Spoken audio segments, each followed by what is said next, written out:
Assalamualaikum warahmatullahi wabarakatuh. Alhamdulillahilladzi arsala rasulahu bil huda wa dinil haq liyudhhirahu 'alad dini kullihi wa kafa billahi syahida. Asyhadu alla ilaha illallah wahdahu la syarikalah wa asyhadu anna Muhammadan abduhu wa rasuluh la nabiyya ba'dah.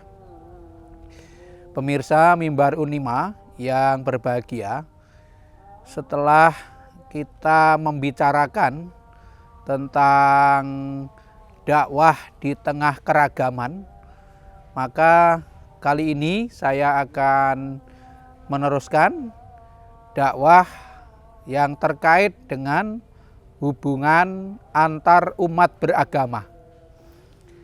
Pemirsa yang berbahagia, adalah sebuah kenyataan bahwa dalam kehidupan manusia itu ada bermacam-macam pemeluk agama, dan ini wajar saja ya. Masing-masing orang punya pilihan keyakinan yang sudah diimani ya, diimani. Oleh karena itu agama Islam memberikan pedoman kepada kita sekalian, orang-orang yang beriman itu. Yang pertama, apapun yang terjadi itu tetap teguh dengan keyakinannya ya. Tidak boleh mudah terpesona, tidak boleh mudah tergoda. Jadi pada satu sisi kita harus teguh pada keyakinan, tapi pada sisi lain kita harus menghargai orang-orang yang memang berbeda keyakinan dengan kita, orang-orang yang berbeda agama dengan kita ya. Hal ini sudah sangat jelas diatur di dalam surat Al-Kafirun ya. Surat Al-Kafirun. Surat Al-Kafirun kan diturunkan ketika orang-orang musyrikin Quraisy mengajak berdamai dalam persoalan agama. Jadi mereka itu menawarkan kepada Nabi Muhammad SAW supaya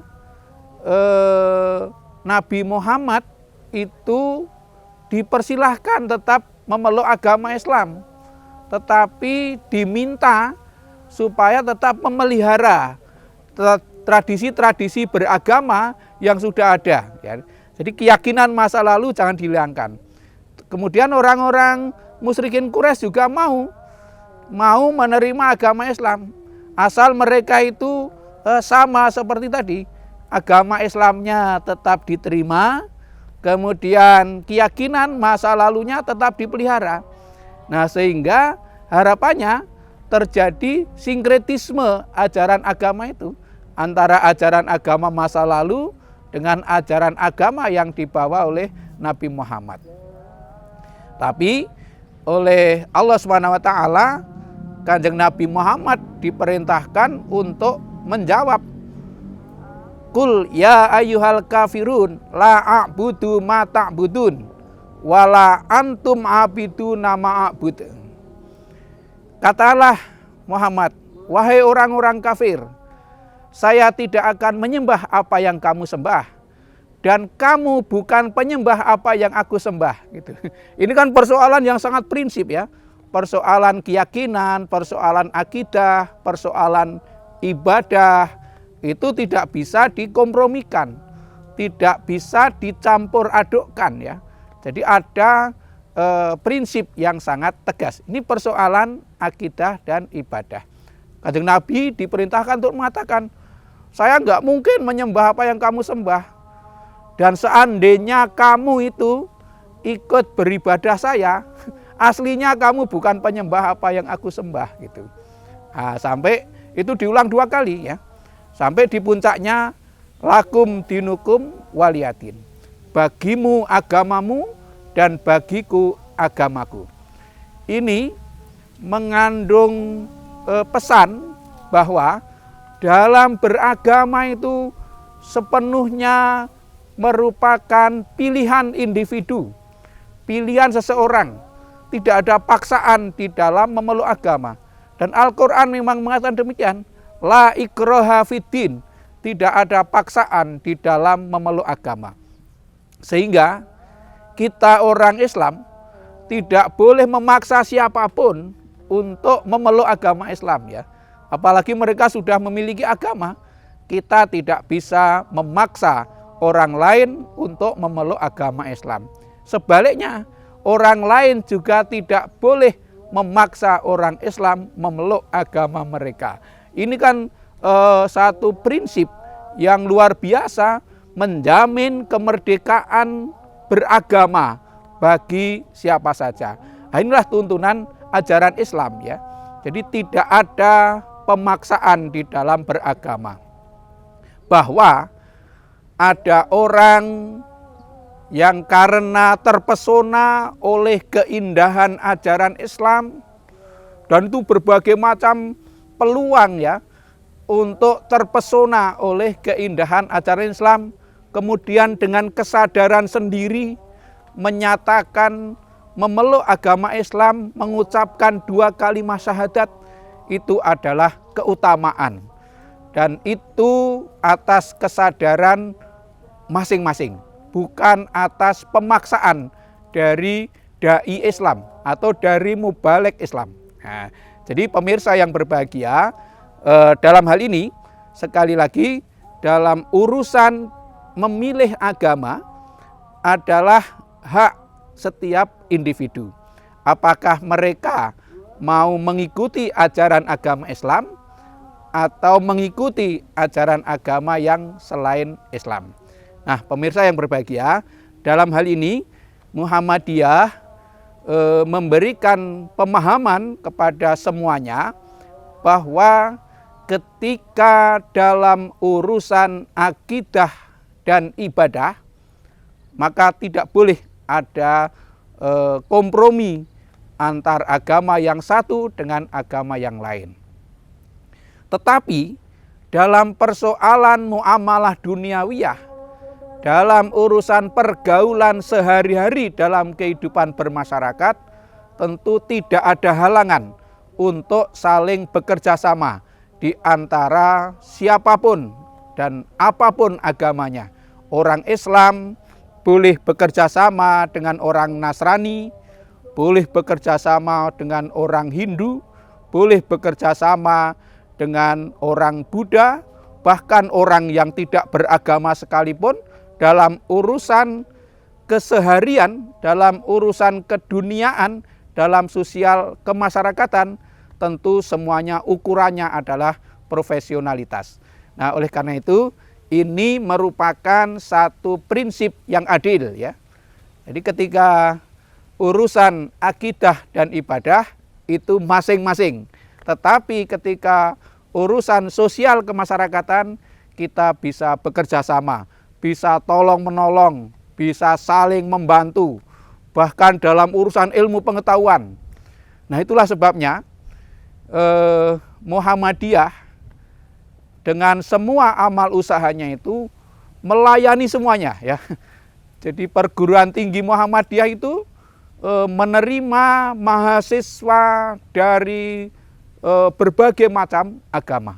Jadi yang kuliah di Universitas Muhammadiyah, termasuk di Unima, Universitas Muhammadiyah Magelang, itu juga menerima mahasiswa dan mahasiswi tidak hanya yang beragama Islam. Jadi semua yang mendaftarkan dan memenuhi syarat itu pasti diterima. Dan tiap tahun selalu ada mahasiswa dan mahasiswi yang tidak beragama Islam. Semuanya dilayani secara profesional. Semuanya dilayani secara adil. Jadi tidak ada diskriminasi. Wah, ini mahasiswa tidak Islam, terus nilainya dikurangi. Tidak terjadi yang seperti itu. Jadi mahasiswa berlatar belakang agama apapun dilayani secara adil, profesional, dan proporsional. Itu berlaku di semua amal usaha Muhammadiyah, termasuk di rumah sakit. Jadi orang yang datang ke rumah sakit Aisyah, ke rumah sakit PKU Muhammadiyah, ke klinik Muhammadiyah, semua dilayani. Tidak pernah ditanya, kamu agamanya apa? Kalau rumah sakit menanyai agama dan lain-lain, belum sempat diobati sudah mati itu ya. Nah, oleh karena itu semua yang datang ke PKO itu dilayani. Syaratnya satu aja, sakit gitu. Nah, insya Allah semua diberi pelayanan yang adil dan proporsional. Tidak ada yang didiskriminasi, apapun latar belakangnya. Nah, itulah prinsip yang berlaku di Persyarikatan Muhammadiyah. Nah, demikian pula amal usaha yang lain. Apalagi amal usaha di bidang ekonomi.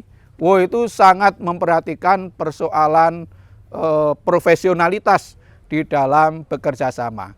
Pemirsa yang berbahagia, jadi dakwah Islam, amar ma'ruf nahi mungkar dan tajdid yang dilakukan oleh Muhammadiyah itu sama sekali tidak akan mengganggu keyakinan orang-orang yang sudah beragama.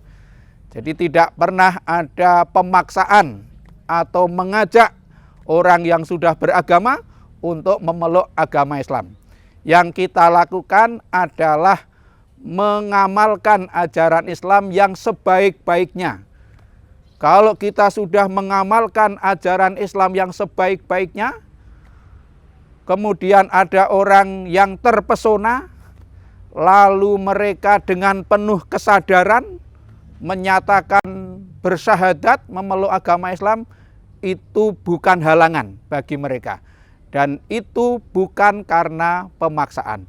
Jadi sekali lagi para pemirsa yang berbahagia, Muhammadiyah menekankan prinsip bahwa tidak ada pemaksaan di dalam agama.